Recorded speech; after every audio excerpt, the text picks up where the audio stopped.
بسم اللہ الرحمن الرحیم۔ السلام علیکم۔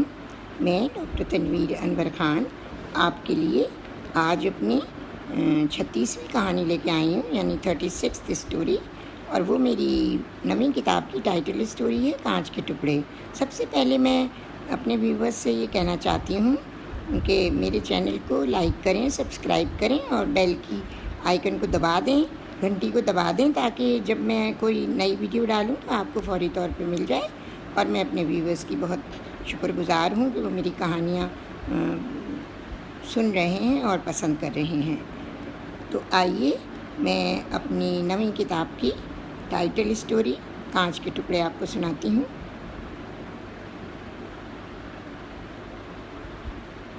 کانچ کے ٹکڑے۔ صاحب، آپ اندر نہیں جا سکتے، میڈم مصروف ہیں۔ دروازے پر کھڑے چپراسی عبدل نے امیر سے کہا۔ کیسے روک سکتے ہو تم مجھے اندر جانے سے؟ مجھے اپنے بچوں کو اس سینٹر میں داخل کرانا ہے۔ مگر صاحب، آج داخلے کا دن نہیں ہے، داخلہ صرف ہفتہ اتوار کو ہوتا ہے۔ وہ چپراسی جسٹ شٹ اپ کہہ کر امیر دروازہ کھول کر میڈم کے کمرے میں داخل ہو گیا۔ یہی تو ہے نا ان اسکول کے مالکان کا، اونچی اونچی فیسیں لیتے ہیں مگر بات بھی سیدھے منہ نہیں کرتے۔ اور امیر کے چیخنے چلانے سے سامیہ جو فائلوں پر جھکی ہوئی تھی اس نے سر اٹھایا تو چونک پڑی۔ ارے آپ امیر بھائی، تم؟ Samia, I can't believe it, اس اسکول کی تم انچارج ہو؟ جی امیر بھائی، آپ بیٹھیں، یہ میرا اسکول ہے۔ آپ کیسے آئے؟ کسے داخل کرانا ہے؟ اپنے معذور بچوں کو۔ معذور بچے اور آپ کے؟ ہاں، یہ دادا حضور کی بددعاؤں کا اثر تھا، یا پھر تمہیں دکھ دینے کی سزا، یا وہ کفر جو میں نے بولا تھا۔ میرا ایک بچہ منگول ہے، دوسرا پیروں سے معذور، نگین ایک ناقبت اندیش ماں ہے، ان کی دیکھ بھال نہیں کر سکتی۔ مگر یہ کیسے امیر؟ آپ نے تو بہت بڑے اور اچھے گھرانے میں شادی کی تھی۔ سچ تو یہ ہے سامیہ کہ شاید مجھے قدرت نے سزا دے ڈالی۔ کیسی سزا؟ میں نے تمہارا دل توڑا تھا نا امیر، وہ باتیں پرانی ہو گئیں۔ تم نے جس بات کے لیے میرا ساتھ چھوڑا تھا تم اسی گردش میں آ گئے۔ ہاں، میں نے بڑا بول بولا تھا، وہ اللہ تعالیٰ نے پورا کر دیا۔ مجھے دکھ ہوا۔ تمہاری بیوی نگین کیسی ہے؟ ٹھیک ہے۔ بچے کہاں ہیں؟ گھر پر ہیں۔ میں نے سوچا پہلے فارم لے آؤں، یہ تو سوچا بھی نہ تھا کہ تم مل جاؤ گی۔ اور تم سعودی عرب سے کب آئے؟ 3 سال ہو گئے۔ اس وقت وہ 2 جڑواں بچے 3 سال کے تھے، اب وہ 6 سال کے ہیں۔ تمہارے ادارے کی بہت تعریف سنی تھی سو میں یہاں آ گیا۔ ہاں، میں نے یہ ادارہ اپنی ذاتی کاوش سے قائم کیا ہے۔ میں نے حکومت یا مستحکم پارٹیوں سے کبھی کوئی چندہ یا بھیک نہیں لی، میں کسی سے کبھی کچھ نہیں مانگتی۔ میں نے ہمیشہ معذور بچوں کے والدینوں سے ماڈل سپورٹ مانگی ہے اور وہ مجھے مل رہی ہے۔ تم نے شادی کی؟ ہاں، میری شادی ہو گئی اور 4 سال بعد میرے شوہر عامر علی کا ہوائی حادثے میں انتقال ہو گیا۔ میری ایک بیٹی صنوبر، بیٹا ارمان ہے۔ ارمان اب میٹرک میں ہے اور صنوبر 9ویں جماعت میں۔ عامر علی کے جانے کے بعد میری زندگی میں ایک قلعہ تھا اور یوں میں نے اس قلعہ کو بچوں کی خدمت کے لیے وقف کر کے پورا کر لیا۔ تمہارے بچے نارمل ہیں؟ ہاں، ماشاء اللہ سے میرے 2 بڑے بچے نارمل ہیں۔ میرا بڑا بیٹا اب انجینئرنگ کے 2 سال میں ہے، بیٹی گیتی میٹرک میں ہے۔ اور مجھے نگین سے کب ملا رہے ہو؟ نگین سے مل کر کیا کرو گی؟ وہ تو سراپا میرے لیے ہی درد سر ہے۔ کیوں؟ شاید اچھی چیز کا انتخاب کر کے چھوڑ دینے میں نقصان یہ ہوتا ہے پھر بری چیز پلے پڑ جاتی ہے۔ مگر امیر، یہ اب نارمل بچے کیوں؟ کیا نگین کے خاندان میں کوئی معذوری تھی؟ ہاں، ان کے خاندان میں تھی، دور پرے کے رشتہ داروں میں، جن کی تحقیقات ہم تو کیا کوئی بھی نہیں کر سکتا تھا۔ اور دوسری وجہ؟ سامیہ نے حیرت سے پوچھا۔ ہاں، دوسری وجہ نگین کی ہٹ دھرمی اور ناقبت اندیشی تھی جس نے اسے اس حال کو پہنچایا۔ فیملی پلاننگ کی دوائیوں کے بے استعمال سے اور بچوں کو ختم کرنے کے لیے بار بار مختلف نرس نما ڈاکٹروں سے انجیکشن لگوا کر نگین کو یہ تکلیف ہو گئی۔ ان بچوں کی پیدائش پر ڈاکٹرز نے کہا تھا شاید آپ کی بیوی نے زیادہ تعداد میں دوائیاں کھائی ہیں اور انجیکشن لگوائی ہیں، جن کی وجہ سے بچوں میں معذوری آ گئی ہے۔ اور اس بات کا اعتراف نگین نے مجھ سے کر لیا کہ میری شادی میری مرضی کے بغیر وہ یہ کام کرتی رہی ہے۔ پڑوسنیں جو ڈاکٹر نہیں ہوتی ہیں مگر دوسری پڑوسنوں کو غلط مشورہ دیتی ہیں۔ اور سامع شاید میں نے کہا نہ کہ قدرت کی طرف سے میری سزا تھی کہ میں نے تمہیں دکھ دیا تھا۔ جانے بھی دیں امیر، وہ بات تو گم شدہ خواب کی طرح ہو گئی۔ اچھا سامیہ میں چلوں، کل آؤں گا۔ خدا حافظ، خدا حافظ سامیہ، امیر نے گرم جوشی سے کہا اور باہر نکل گیا۔ سامیہ گھر آئی، بچوں کے امتحان ہونے والے تھے بورڈ کے۔ ارمان سنوبر دونوں بھی بہن پڑھائی میں مصروف تھے۔ سامیہ اپنے بستر پر لیٹ گئی، اسے امی اور پاپا کی یاد شدت سے آنے لگی۔ اس کے نانا بیرسٹر شجاعت حسین خاصی مشہور شخصیت تھے۔ ان کے 4 بیٹے اور 3 بیٹیاں تھیں، ندیم، سلیم، مقیم، شمیم 4 بیٹے اور ادیبہ، سلیمہ، سمینہ 3 بیٹیاں تھیں۔ سامیہ ادیبہ کی بیٹی تھی جو بچپن میں یتیم ہو گئی تھی کیونکہ سامیہ کے والد ایئر کریش میں فوت ہو گئے تھے، اور یوں ادیبہ کو شادی کے 1 سال بعد اس کے سسرال والوں نے منحوس گردان کر نکال دیا تھا۔ سامیہ صرف 3 ماہ کی تھی۔ وہ جب تھوڑی سمجھدار ہوئی تو ماما کے پاس پاپا کی فوٹو دیکھ کر گھنٹوں اس فوٹو سے باتیں کیا کرتی، اور یوں وہ پاپا کو پہچان گئی۔ ندیم ماموں کے صرف 3 بیٹیاں تھیں، امبر، امینہ اور نگینہ۔ سلیم ماما کے 3 بیٹے امیر، سمیر اور ساحر تھے۔ 2 بیٹیاں تھیں، راحلہ اور ساحلہ۔ مقیم ماما نے شادی نہیں کی تھی، اور شمیم ماما کے 2 بیٹیاں 2 بیٹے تھے، سجیلہ اور عقیلہ، اور اظہر، عمیر بیٹے تھے۔ خالہ سلیمہ اور سمینہ شادی ہو کر امریکہ اور جرمنی میں مقیم تھیں۔ سلیمہ کے میاں ڈاکٹر تھے اور وہ 2 بیٹوں عدنان اور عرفان کی ماں تھیں، اور خالد سمینہ اور نائمہ سائمہ کے اور کاشف کے بچے تھے۔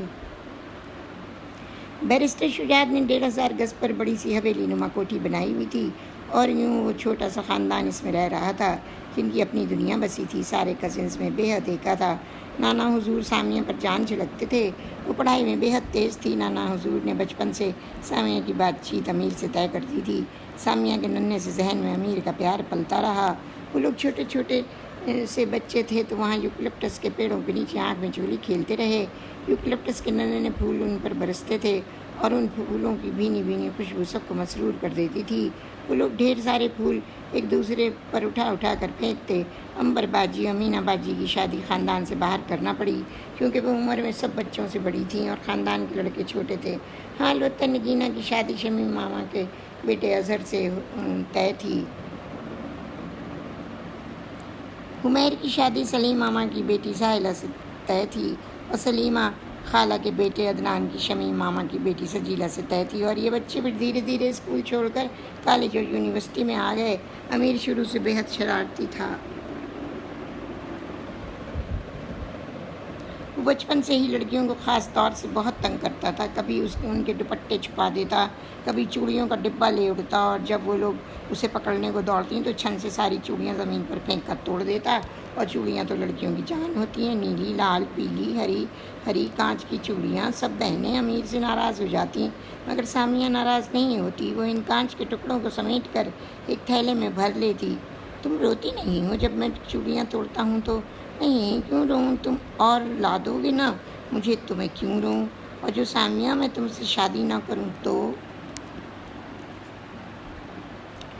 بکواس نہیں کرو امیر، میں مر جاؤں گی۔ کوئی نہیں مرتا ورتا۔ وہ لاپرواہی سے اسے چڑھاتا ہوا چلا جاتا اور وہ روتی رہ جاتی۔ کانچ کے ٹکڑوں کو سمیٹ کر وہ اپنے کمرے میں آ جاتی اور پھر وہ ان ٹکڑوں کو جوڑ کر زنجیر بناتی۔ وہ زنجیر لمبی ہوتی چلی جا رہی تھی۔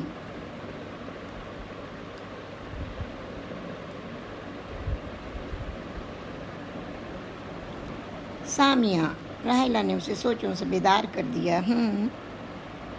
کیا سوچ رہی ہو؟ کچھ نہیں راہی، کچھ نہیں۔ ارے تم نے تو چوڑیوں سے ڈیکوریشن کی بڑی اچھی چیزیں بنا لی ہیں۔ ہاں، یہ کانچ کے ٹکڑے میری بکھری ہوئی زندگی کو سمیٹنے کی عکاسی کرتے ہیں۔ بکھری زندگی؟ کیا بکواس ہے! ارے تم تو بڑی شاندار زندگی گزار رہی ہو۔ تمہیں پھپھو جانی کا پیار حاصل ہے، ہم بہن بھائیوں کی لامتناہی محبت، نانا ابو کا پیار اور نانی اماں کی شفقت۔ میں مانتی ہوں راہی، مجھے یہ سب کچھ حاصل ہے، مگر پھر بھی جب میری زندگی میں خوشی یا غم کا کوئی بھی لمحہ آتا ہے تو ایک یاد سی بکھر جاتی ہے، اور وہ میرے پاپا کی یاد ہے۔ مگر تم نے تو انہیں دیکھا بھی نہیں۔ ہاں، دیکھا نہیں، مگر پوری چاہ تو چاہ ہوتی ہے نا۔ میرا جی چاہتا ہے کہ اپنے پاپا کے کاندھوں پر سر رکھ کر اپنی ہر بات کہہ دوں، جو چاہیے بے دھڑک مانگ لوں، مگر جو میں سوچتی ہوں وہ نہیں ہو سکتا۔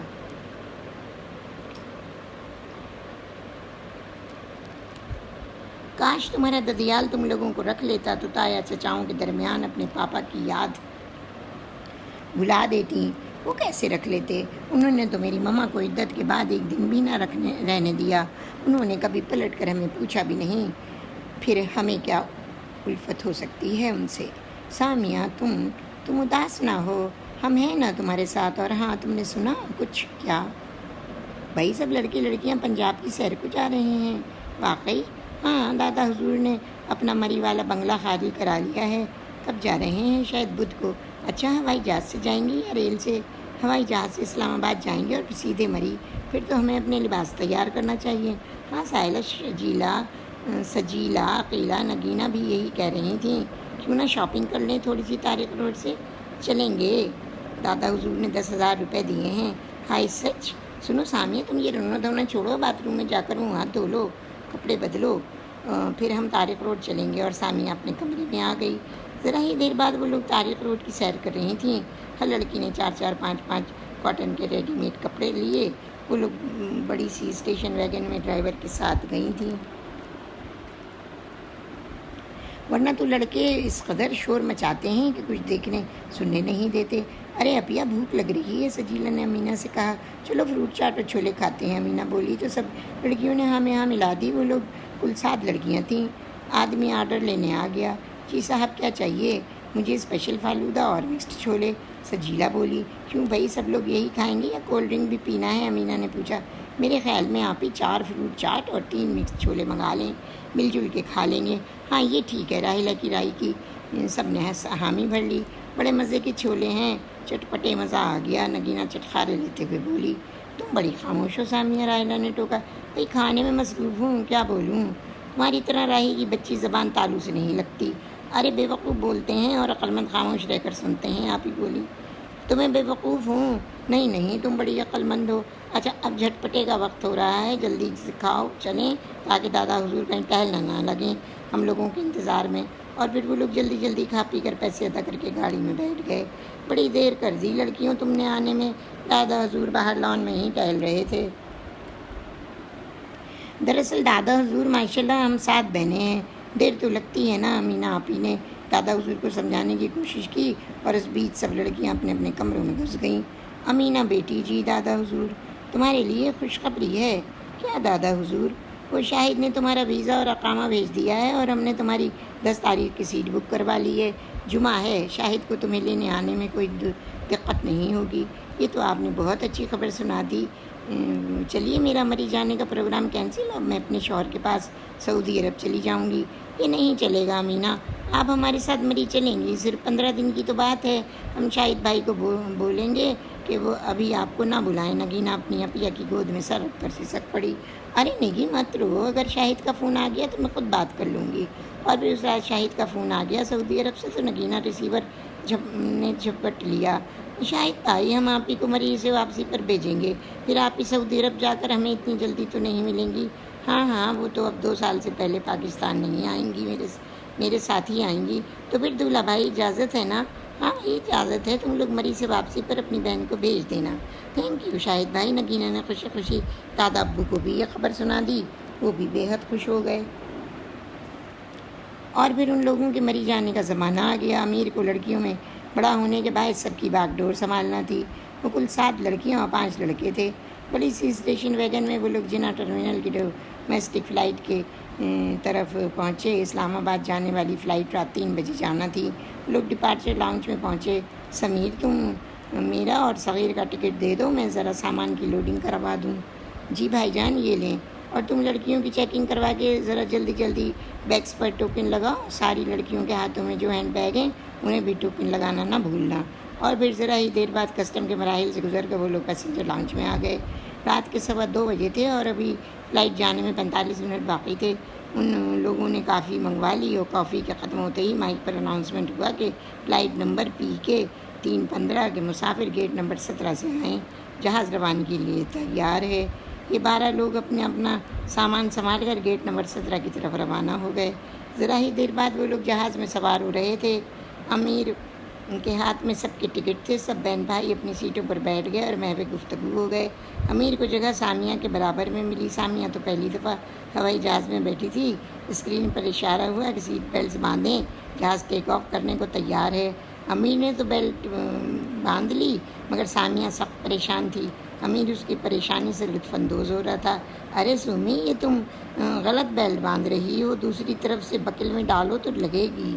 اور پھر امیر نے اس کی بیلٹ باندھ دی۔ ذرا ہی دیر میں جہاز نے ٹیک آف کیا تو سامیہ کا دل اچھل پڑا۔ وہ دل ہی دل میں آیت الکرسی پڑھتی رہی اور جہاز کا حصار کھینچتی رہی۔ بھئی اب آنکھیں کھول دو سمئی، جہاز اپنی پرواز کی بلندی پر پہنچ چکا ہے، امیر بولے۔ واقعی؟ ہاں۔ تھوڑی ہی دیر بعد انہیں صبح کا اخبار دیا گیا۔ انہوں نے انگریزی اردو دونوں اخبار لے لیے۔ امیر کو تو نیند آ گئی، وہ تو کراٹے لے کر تکیہ سر کے سے لگا کر سو گیا اور سامیہ پریشان سی بیٹھی رہی۔ تھوڑی دیر بعد انہیں ٹی اور اسنیکس پیش کیے گئے تو سامیہ نے امیر کو آواز دے کر جگایا۔ امیر اٹھیں، چائے سرو ہو رہی ہے۔ امیر چونک پڑے۔ ان لوگوں نے اسنیکس کھا لی اور چائے پی لی تو اپنی ٹرے سامیہ کی ٹیبل پر دھر کے امیر پھر سو گئے۔ امیر نے سامیہ میں کبھی بھی بہت زیادہ دلچسپی نہیں لی تھی۔ سامیہ یہ بات محسوس کرتی تھی، مگر بچپن کے رشتے سے وہ مطمئن تھی۔ امیر صرف اور صرف اس کے ہیں۔ ان کے خوابوں اور خیالوں میں امیر کا قبضہ تھا۔ امیر سے کسی بھی قسم کی بات کرتے ہوئے شرماتی تھی اور امیر بھی بارہا اسے اگنور کرنے کی کوشش کرتے، مگر سامیہ پرواہ نہیں کرتی۔ 1 گھنٹہ 45 منٹ کے بعد وہ لوگ اسلام آباد انٹرنیشنل ایئرپورٹ پر لینڈ کر رہے تھے۔ امیر نے جلدی اپنے بال وغیرہ بنائے اور اوپر سے اپنا اور سامیہ کا ہینڈ بیگ اتارا۔ اسلام آباد ایئرپورٹ پر خاصی سردی تھی۔ انہیں ایئرپورٹ لینے میں دادا حضور کے دوست انکل فواد آئے تھے۔ جلد ہی یہ سب لوگ انکل فواد کے گھر پہنچ گئے۔ وہاں پر سب لڑکیاں ایک کمرے میں اور لڑکے دوسرے کمرے میں گھس کر سو رہے۔ رات بھر کے سب جاگے تھے۔ صبح 11 بجے فواد انکل نے اٹھایا۔ تو سب لوگ جلدی نہا دھو کر تیار ہو گئے۔ انکل فواد کے ایک ہی بیٹے ڈاکٹر نوید تھے اور ان کی بیگم شیبہ تھیں، جن کے 3 پیارے بچے تھے۔ ارے بھابھی، آپ نے تو ناشتے کے ساتھ ساتھ کھانا بھی لگا دیا، امیر نے شیبہ بھابھی سے کہا۔ میں نے سوچا کہ تم لوگ کھانا بھی کھا لو، نیند پوری ہو گئی ہے، پھر گھومنے نکل جاؤ گے۔ اچھا، آپ ہمیں بھگانے کو ہیں بھابھی جان، امیر شرارت سے بولا تو شیبہ شرما گئی۔ ارے نہیں بھیا، جب تک جی چاہے رہو۔ سمیر بھائی ناشتہ کریں پھر چلیں گے۔ اور سب لوگ ناشتہ کرنے بیٹھ گئے۔ 1 گھنٹے کے بعد وہ لوگ مری کے لیے روانہ ہو گئے۔ راستے بھر لڑکے اور لڑکیاں گاتے بجاتے گئے۔ فواد انکل نے ان کے لیے اسٹیشن ویگن دے دی تھی۔ سامیہ خاموش بیٹھی تھی اور امیر بھی خاموش تھے۔ امیر بھائی گانا سنائیں۔ گانا؟ اور میں؟ نگینہ کی بات سن کر امیر حیرت زدہ سے ہو گئے۔ تو اور کیا، دنیا کا امیر سے امیر اور غریب سے غریب شخص ایسا نہیں ہوگا جسے گانا اور رونا نہ آتا ہو۔ بھئی امیر بھیا، باتھ روم کا گانا ہی سنا دیں۔ سب نگینہ کی بھولی باتوں پر ہنس پڑے۔ ہاں امیر، میری پیاری سی گڑیا کہہ رہی ہے، سنا دو نا، امینہ آپی بولی۔ اور آپ بھی سب کے ساتھ مل گئیں۔ چلو اپنا پسندیدہ گانا ہی سنا دو۔ چلیے غزل سنا دیتا ہوں۔ ریئلی غزل؟ اور آپ امیر بھیا؟ سجیلہ حیرت زدہ ہو گئی۔ تو اور کیا، تم کیا میرے بھیا کو بے وقوف سمجھتی ہو جو گانا نہ گا سکیں گے؟ تم کہو تو شیریں فرہاد کے لیے پہاڑ کھور دیں۔ سمیر نے اپنے بھائی کی طرف کہا۔ شیریں کے لیے؟ یہ ہمارے درمیان میں شیریں کون ہے؟ سجیلہ ناک پر انگلی رکھ کر بولی۔ شیریں؟ ارے یہ شیریں فرہاد کہاں سے آ گئے ہمارے درمیان؟ نگینہ بولی۔ بھائی امیر بھائی فرہاد ہیں اور سامیہ؟ ساحلہ ایک دم بولی۔ تو اور کیا، یہی تو میں کہہ رہا تھا۔ سمیر بولا تو امیر کو غصہ آ گیا۔ Sameer will you shut up? ارے سمیر، تم نے امیر کو غصہ دلا دیا، وہ گانا نہیں سنائے گا۔ ہاں اب میں گانا نہیں سناؤں گا، یہ لوگ بدتمیز ہیں۔ وہ کم آن امیر، ہم لوگ پکنک پر انجوائے کرنے آئے ہیں، اگر ایسے غصہ کرو گے تو کام کیسے چلے گا؟ آپ بھی حد ہوتی ہے کسی چیز کی، مجھے یہ چھچوری باتیں پسند نہیں ہیں۔ تو اپنی منگیتر کو چھچوری کہہ رہے ہو؟ سجیلہ نے کہا تو سب ہنس پڑے۔ سجیلہ اب تم چپ نہ ہوگی بھائی، آپ امیر بھیا کی سائڈ لے رہی ہیں تو ہمیں سامیہ کی سائڈ لینا ہی چاہیے، آخر وہ ہماری کم سے کم معصوم بہن ہے۔ سجیلہ تم چپ ہو جاؤ، مجھے کسی حمایت کی ضرورت نہیں، سامیہ آہستہ سے بولی اور اپنی سیٹ سے اٹھ کر پیچھے کی سیٹ پر بیٹھ گئی۔ اس کی آنکھوں میں آنسو جھلملانے لگے۔ وہ کھڑکی سے باہر وادیوں کو دیکھنے لگی اور سوچنے لگی، کیسے گزاروں گی یہ زندگی؟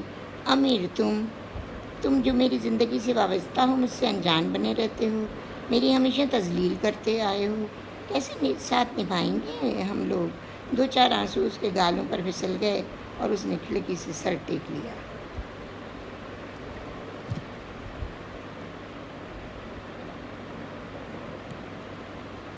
چائے سامیہ؟ یقیلہ تھی ہاں چائے پی لو، امیر بھائی نے تو سارا پروگرام خراب کر دیا، اور یہ تم رو کیوں رہی ہو؟ چپ ہو جاؤ عقیلہ، رونے دو مجھے، امیر ہمیشہ ایسے ہی کرتے ہیں، وہ مجھ سے نفرت کرتے ہیں، یہ بات میں سمجھ چکی ہوں، یہ کیسے ہو سکتا ہے؟ عقیلہ اس کے پاس بیٹھ گئی۔ ایسا ہی ہے، حد ہوتی ہے کسی بات کی، بچپن کی بات تھی اور تھی عقیلہ، وہ مجھے تھپڑ مار دیتے تھے، مجھے تنگ کرتے تھے، چوڑیاں توڑ دیتے تھے، مگر اب میں امیر کا یہ رویہ برداشت نہیں کر سکتی۔ اس طرح زندگی کیسے گزرے گی؟ میں تو بچپن سے محروم ہوں پاپا کی شفقت کی، اور اگر امیر نے مجھے اتنی نفرت دی تو پھر یہ زندگی کیسے گزرے گی؟ پاگل نہ بنو سامیہ، ہمیں معلوم ہے امیر بھائی تم سے بہت محبت کرتے ہیں، یہ تم لوگوں کی خام خیالی ہے، ایسا نہیں ہے۔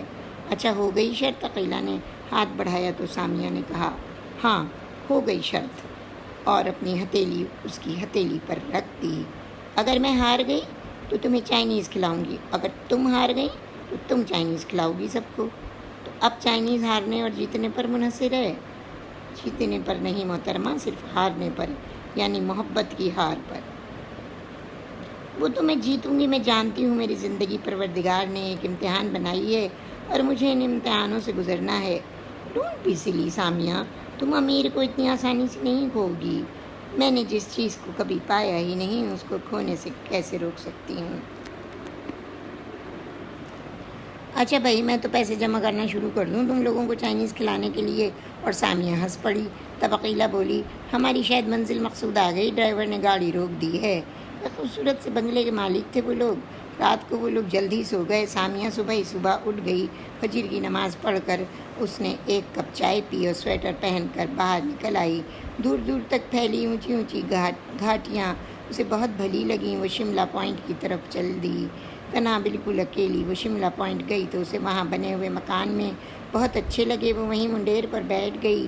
اسے بیٹھے آدھا گھنٹہ ہو گیا، تبھی اس نے گھوڑے کی ٹاپوں کی آواز سنی۔ ذرا ہی دیر بعد امیر اس کے سامنے کھڑے تھے۔ تم یہاں بیٹھی ہو اکیلی؟ جی، مگر تمہیں اکیلا یہاں نہیں آنا چاہیے تھا۔ کیا فرق پڑتا ہے؟ فرق کیوں نہیں پڑتا؟ سناٹا ہے، کوئی آ جائے تو کیا ہوگا؟ امیر مجھے مار ڈالے گا اور انہی گھاٹیوں میں پھینک دے گا۔ اچھا ہے نا، لوگ بہت سی درد سری سے بچ جائیں گے۔ کیا بکواس کر رہی ہو تم؟ حقیقت سے آشنا کر رہی ہوں آپ کو۔ کاٹیج میں چلو، آ جاؤں گی جب سیر سے دل بھر جائے گا۔ تم بہت ضدی ہو۔ جی، ذرا نوازی ہے ورنہ بندی کس لائق ہے؟ امیر، میری زندگی جو بھی ہے جیسی بھی ہے پوری کی پوری میری ہے، اس میں دخل اندازی کی اجازت میں نہیں دے سکتی۔ آپ کو تو میری ذات سے دلچسپی کیسے ہو گئی؟ تم مجھے غلط سمجھ رہی ہو۔ کاش میں غلطی پر ہوتی، مگر آپ جو دوسروں کے سامنے مجھ پر ایاں کرنا چاہتے ہیں وہ میں سمجھ چکی ہوں۔ اچھا بابا، تم ویگن والے واقعے سے ناراض ہو؟ نہیں، میں بہت خوش ہوں، آج سے زیادہ میری تذلیل شاید کبھی نہیں ہوئی تھی۔ آپ جائیں یہاں سے، میں آ جاؤں گی۔ All right, do what ever you like, I am going, thank you very much. اور امیر اپنے گھوڑے پر واپس پلٹ گئے۔ 1 گھنٹے کے بعد سامیہ وہاں سے خراما چلتی ہوئی واپس آئی تو یہ سب لوگ ناشتے پر اس کا انتظار کر رہے تھے۔ کہاں تھی بھئی تم؟ عقیلہ نے کہا۔ تم دونوں صبح پھوٹ لیے، سجیلا نے چوٹ کی۔ حکومت سجیلا، میں تو بہت سویرے سے واک پر نکلی تھی اور اکیلی گئی تھی، میں کسی کے ساتھ کیوں جانے لگی؟ یار غصہ مت کرو، آئی ایم سوری، دراصل تھوڑی دیر پہلے امیر بھائی آئے ہیں اور اب تم آ گئیں۔ تو اس کا مطلب یہ ہوا نا کہ کوئی فلمی سین ہو گیا۔ مجھے ایسے مذاق پسند نہیں ہے، سمجھے آپ لوگ؟ مجھے کسی کی ذات سے کوئی دلچسپی نہیں ہے۔ وہ چیخ پڑی اور سب سناٹے میں آ گئے۔ تب سمیر نے کہا تم جذباتی ہو رہی ہو سامیہ، ہم لوگ مذاق کر رہے تھے۔ نہیں پسند مجھے ایسا مذاق جو دوسرے کی دل آزاری کرے۔ میں کوئی خالی برتن یا فالتو کتاب نہیں، میری بھی ایک اپنی زندگی ہے، میں ہر وقت کسی کے مذاق کا نشانہ نہیں بن سکتی۔ یہاں اور لوگ بھی ہیں، ان کے ساتھ مذاق کیوں نہیں ہوتا؟ اور پھر یہ امیر بھائی، کیا وابستگی ہے میری ان سے؟ کیوں کرتے ہیں آپ لوگ ایسی باتیں جن میں حلاوت نہیں؟ کیوں کرتے ہیں ایسی باتیں جن میں حقیقت کا شائبہ بھی نہیں؟ میں ان لڑکیوں میں سے نہیں ہوں جو اپنے دل کے نہاں خانہ میں محبوب کو بٹھا کر اس کی پرستش کرتی ہیں اور محبوب انہیں ٹھکرا دیتا ہے۔ میرا محبوب میرا شوہر ہوگا، وہ شخص اور وہ انسان جس سے میری شادی ہوگی۔ میں شادی کے بعد محبت کے قائل ہوں، شادی سے پہلے سب کچھ شراب اور بے وقت باتیں ہیں، اور میں کل کراچی واپس جا رہی ہوں۔ مجھے غریب مری گھومنے پھرنے کا کوئی شوق نہیں ہے۔ وہ چھلک پڑی اور سب سناٹے میں آ گئے۔ بس بس بس، ایسا کچھ بھی نہیں ہوگا گرلز اینڈ بوائز، ہم یہاں صرف انجوائے کرنے آئے ہیں، ہمیں کسی کی دل آزاری پسند نہیں ہے، آئندہ سے کوئی کسی کی دل آزاری نہیں کرے گا، امینہ بولیں۔ اور اس کے بعد وہ لوگ 15 دن کی سیر و تفریح کے بعد واپس کراچی آ گئے۔ آپ ہی امینہ اپنے شوہر کے پاس سعودی عرب چلی گئیں۔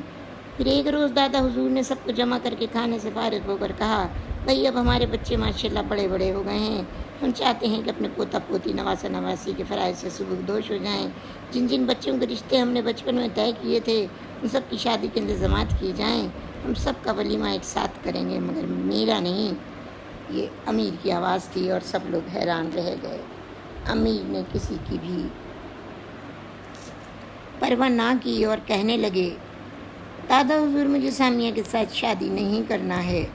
امیر یہ تم کیا کہہ رہے ہو؟ دادا حضور گرجے، وہ میری پسند نہیں ہے۔ بچپن سے منسوب لڑکی تمہاری پسند نہیں ہے؟ جی میری پسند نگین ہے۔ نگین؟ یہ کون ہے؟ میرے ساتھ پڑھتی ہے، ہمارے برابر کے لوگ ہیں، وہ سوسائٹی میں مل جل سکتی ہے، بیکورڈ نہیں ہے۔ امیر تم نے سوچا ہے کہ تم کیا کہہ رہے ہو؟ تم نے یہ سوچا کہ اس یتیم بچی کے دل پر کیا گزرے گی؟ اس نے یقیناً بچپن سے لے کر آج تک صرف اور صرف تمہارا نام سنا، تم اس کی زندگی سے نکل جانا چاہتے ہو، مگر امیر وجہ نہیں بتاؤ گے؟ کیا وجہ؟ وجہ یہ ہے سامیہ کے دادی حال میں ایک چچا ایب نارمل ہیں، دوسرے چچا کی ایک بچی ایب نارمل ہے، اور میں ان کے رشتے جوڑ کر اپنی اولاد کو ایب نارمل نہیں بنانا چاہتا۔ آپ کو معلوم ہے دادا حضور کہ سائنس کی روح سے یہ نسل بڑھتی ہے، زندگی میری ہے دادا حضور اور میں یہ رسک نہیں لے سکتا۔ یہ سنتے ہی سامیہ دادا حضور کے پاس آئی۔ نانا حضور میری محبت کی بھیک کسی سے مت مانگیں، میں تو ازل سے بد نصیب ہوں اور اب تک بد نصیب رہوں گی۔ وہ سسکتی ہوئی اپنے کمرے سے چلی گئی، تب ان کے کانوں میں دادا حضور کی آواز گونجی، امیر ہم تمہیں اس گستاخی کی سزا دیں گے، تم نے ہماری معصوم بچی کو جو بے خطا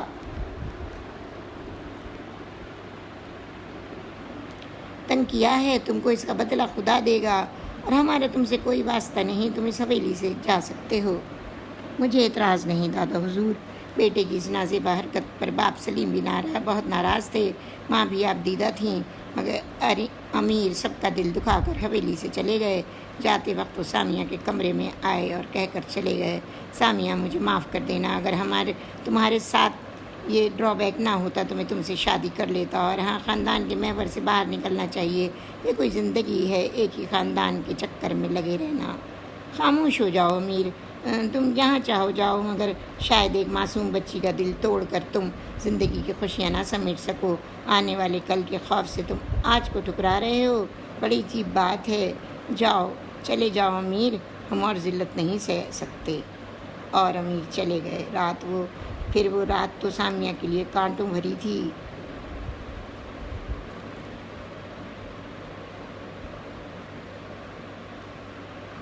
امیر یہ تم نے کیا کیا؟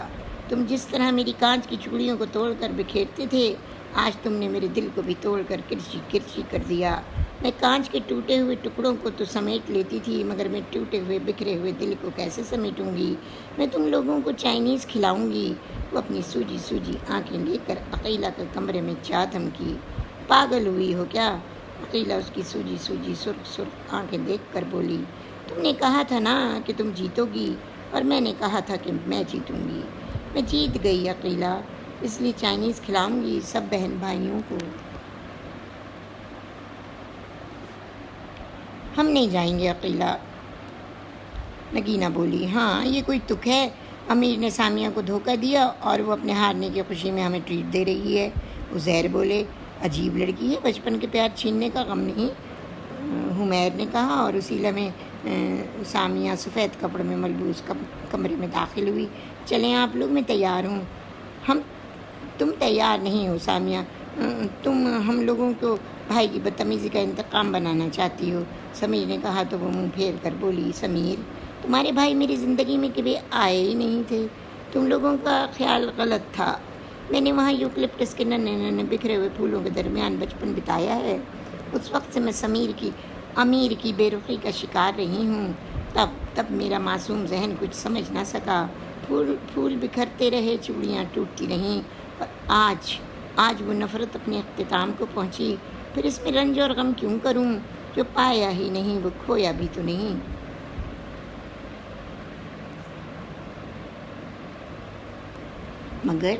مگر سامیہ میں نے ہمیشہ تمہیں بھابھی مانا، ہمیشہ تمہاری عزت کی، مگر بھائی جان وہ نہ جانے کس چڑیل کے پیچھے پڑ گئے ہیں۔ نگین بہت خوبصورت ہے، میں نے اسے دیکھا ہے، اور امیر اس سے شادی کر رہے ہیں، کوئی بھی ہو جو تم ہو وہ نہیں ہو سکتی۔ سنو سمیر، تم میرے بھائی ہو، یہ بات یاد رکھو، اور چائنیز چلو۔ اور ذرا ہی دیر بعد سامیہ کی صراحت پر وہ سب بہن بھائی چائنیز ریسٹورنٹ چلے گئے اور خوب ڈٹ کر کھانا کھایا۔ مزہ آیا کھانا کھانے میں؟ وہ 1000 روپے کا بل ادا کر کے بولی۔ کوئی مزہ نہیں آیا سامیہ، ہمیں بنانے کی کوشش مت کرو، اپنے غم کو دباؤ مت۔ عقیلہ چیخ پڑی اور سب لوگ گاڑی میں بیٹھ گئے۔ تب سامیہ بہت اداس ہو گئی، وہ باہر جاتی گاڑیوں کو دیکھتی رہی، اور پھر سامیہ خاموش ہو گئی۔ اس کی امی پریشان ہو گئیں، ایک پائلٹ کا رشتہ آیا اس کے لیے، کیونکہ جب خاندان کے لوگ ٹھکرا دیتے ہیں تو باہر والے گلے لگا لیتے ہیں۔ بیٹی بہت اچھا لڑکا ہے، تم کہو تو میں ہاں کر دوں۔ امی آپ جانتی ہیں آپ کی بیٹی بے زبان ہے، میں آپ لوگوں کی مرضی کے آگے کچھ نہ بولوں گی۔ بیٹی کچھ تو بولا کر، تیرا دل پھٹ جائے گا۔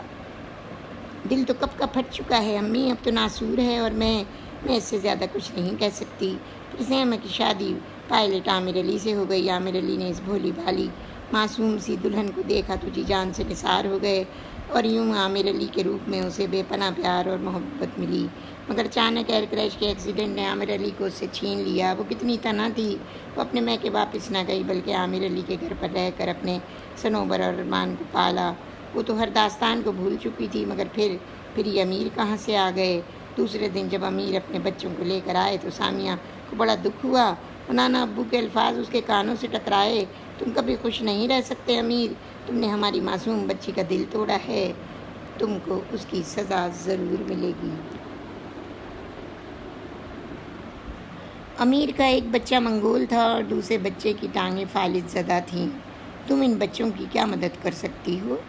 منگول بچے کو تو ہم کوشش کر کے کوئی کام سکھاتے ہیں، کیونکہ یہ دماغی طور پر کمزور ہیں، ٹائم لگے گا سیکھنے میں، اور یہ دوسرا بچہ اس کے پیر بیکار ہیں، ہم اسے پڑھانے کی کوشش کریں گے، کچھ علاج اور ایکسرسائزز کروائیں گے، شاید جان پکڑ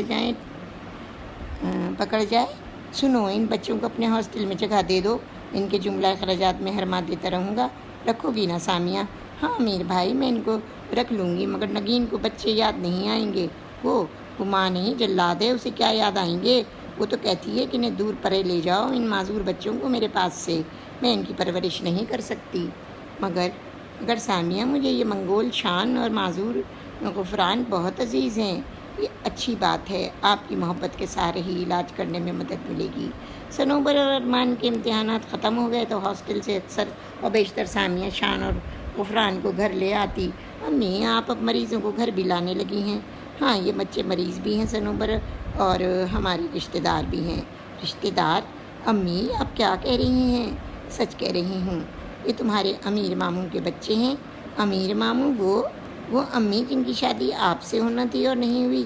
ہاں، ہمیں یہ بھی پتہ چلا کہ آپ کے ساتھ ان کی شادی خاندان میں کسی ایب نارملٹی کے مارے نہیں ہوئی تھی۔ ہاں، وہ ایک ایسی حقیقت تھی جس کو میں خود بھی نہیں جانتی تھی، میرے ددیال میں کون نارمل تھا اور کون ایب نارمل میں نہیں جانتی تھی، مگر ہاں امیر نے مجھے ٹھکرا دیا، مگر شاید تمہارے پر نانا کی بد دعا امیر بھائی کو لے ڈوبی، اور آج یہ 2 بچے ان کے لیے سزا ہیں۔ تو اور کیا، جو جیسا کرتا ہے ویسا ہی بھرتا ہے۔ نفرت ہے امیر ماموں سے؟ نہیں بیٹا، اب وہ قابل نفرت بھی نہیں رہے، وہ اب قابل رحم ہو گئے ہیں۔ ہاں امی، آپ کی خاموشی نے انہیں اس انجام کو پہنچا دیا، ہم جو بھی مدد کر سکیں گے ان بچوں کی کریں گے، یہ تو ہمارا اپنا خون ہے۔ اس روز وہ اپنے سینٹر دیر سے پہنچی تھی تو امیر حیران و پریشان بیٹھے تھے۔ ارے امیر بھائی، خیریت تو ہے؟ بس بچے یاد آ رہے تھے، ملنے چلا آیا، مگر یہاں پتہ چلا کہ بچے نہیں ہیں۔ کہاں گئے ہیں میرے بچے؟ ارے اتنے پریشان نہ ہو، صنوبر اور ارمان کے پاس ہیں، ان کے امتحان ختم ہو گئے تو شان و غفران کو میں گھر لے گئی، وہ لوگ ان بچوں کے ساتھ کھیل کر بہت خوش ہوئے۔